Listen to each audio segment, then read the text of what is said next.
Hebrews 9:16, KJV. For where a testament is, there must also of necessity be the death of the testator. There are many ways and tools to study the Bible. You can study the word in context of its grammar, looking at the original language, peeling back layers of possible meanings regarding syntax. Also known as understanding the literary context of Scripture. One can also study possible allegorical aspects, concepts, or passages, drawing application from the picture that the words have painted. Among the many approaches to studying Scripture is the historical and cultural aspect, regarding the time and place it may have been written. By researching the historical and cultural context, one can learn more about the penman, the original intended readers, and what is to be understood in context of a modern era.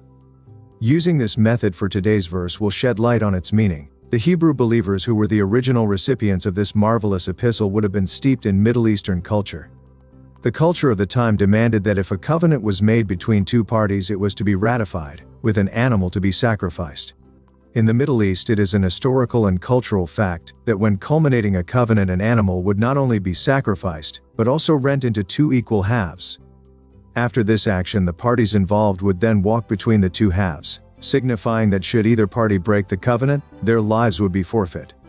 Even as that of the animal that was sacrificed. We can read of such a covenant in Genesis chapter 15 verses 10 through 21.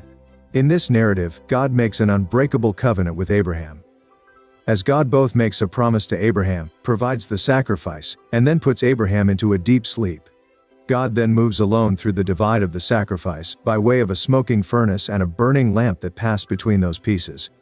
Notice, God alone moves through the sacrifice. This is why the covenant is called unbreakable, as Abraham is the recipient of the covenant, having no contingency placed upon him.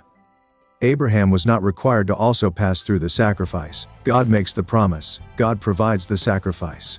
And God alone can fulfill the covenant. What God cannot do is lie.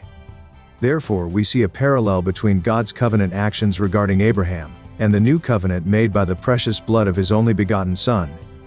This new covenant is based upon God's love for his creation, totally dependent upon his might and perfect character to fulfill it.